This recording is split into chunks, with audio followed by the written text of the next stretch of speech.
João capítulo 15, o Evangelho de João capítulo 15.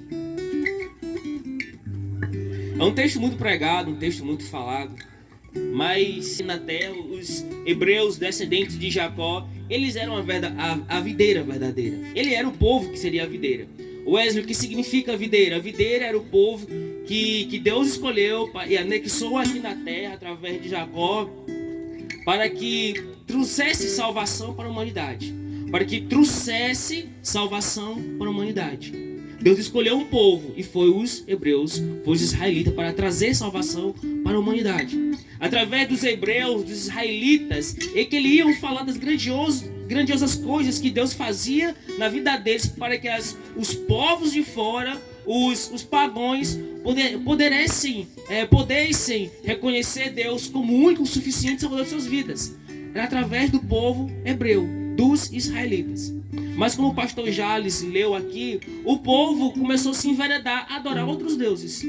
Os próprios hebreus se distanciaram de Deus. E como então o resto da humanidade poderia ser alcançada pelo Evangelho? Mas a Bíblia sempre nos deixa um remanescente. E esse remanescente, que é o israelita fiel é Cristo Jesus. Cristo Jesus, na qual reverbera toda a salvação para toda a humanidade. E por isso o texto vai nos estar aqui dando a epígrafe do texto, diz: a videira e os ramos. A videira e os ramos. Então leiamos a palavra de Deus nesse momento. Eu sou a videira verdadeira, o meu pai é o agricultor. Jesus. Primeiramente eu quero anexar uma palavra aqui para os salvos, para aqueles que reconheceram o Senhor Jesus como o único e suficiente Salvador de suas vidas. O texto vem dizer: eu sou a videira verdadeira e meu pai é o agricultor. A videira verdadeira quem é? Cristo Jesus. Cristo é a videira verdadeira. É o israelita que ficou, é o israelita que aprovou o Deus, que se agradou dele, o Cristo Jesus, seu próprio Filho. É o israelita remanescente, o único que serviu completamente a Deus e o único meio do homem ter salvação, Cristo Jesus. E o texto continua: e o meu pai é o agricultor.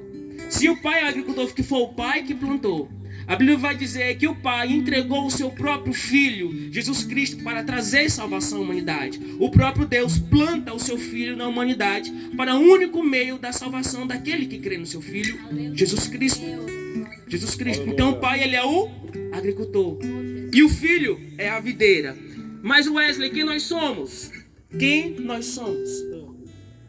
Nós somos os ramos. Nós somos os ramos que somos anexados nessa videira. Nós somos os galhos que estavam perdidos, que Deus pegou esses galhos e anexou em seu Filho Jesus Cristo.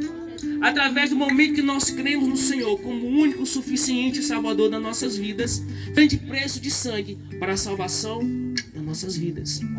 E neles, nós cremos em Cristo Jesus, nós somos anexados em Cristo.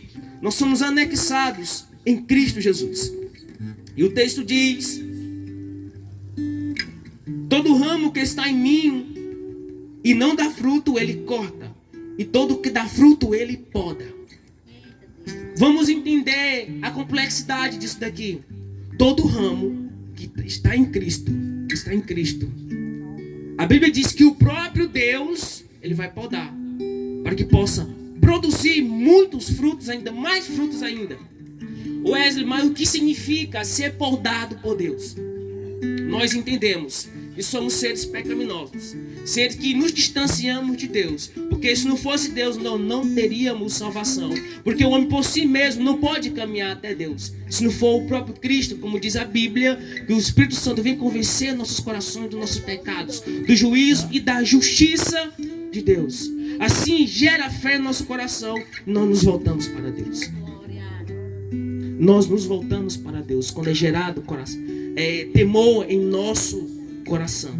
Nós nos voltamos por reconhecermos que nós precisamos de um Salvador, que esse é Cristo Jesus. E o texto diz que Deus vai nos podar Wesley, mas o que é Deus nos podar?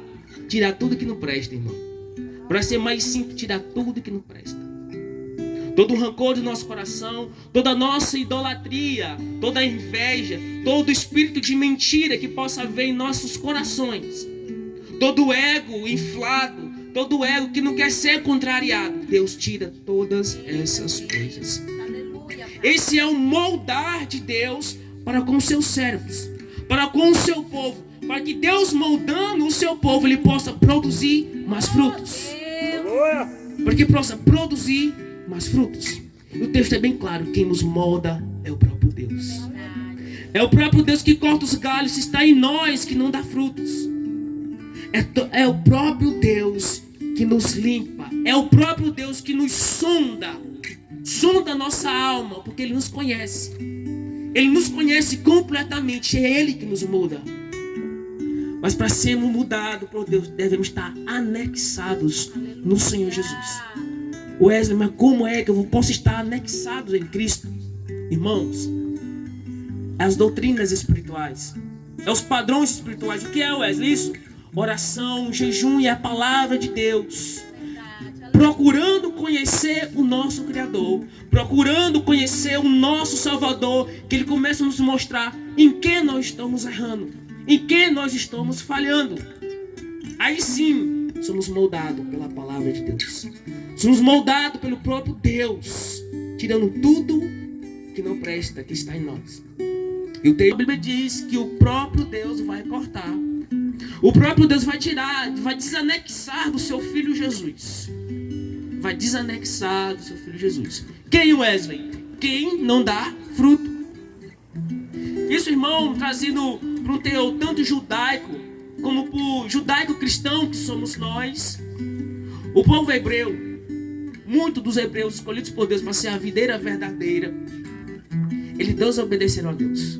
Começaram a fazer os postos ídolos de outras nações, começaram a adorar outros deuses. E o próprio Deus, cristãos, aqueles que se diz ser servos, ser cheios de Deus, mas não deixa a mentira, não deixa a fofoca, não deixa tudo que desagrada a Deus. E continua na sua iniquidade.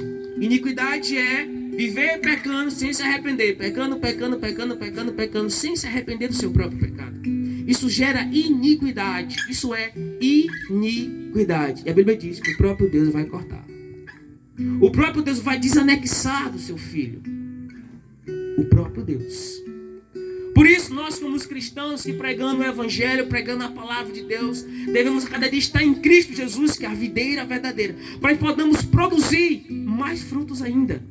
Mais frutos para o seu reino, mais frutos para o reino de Deus.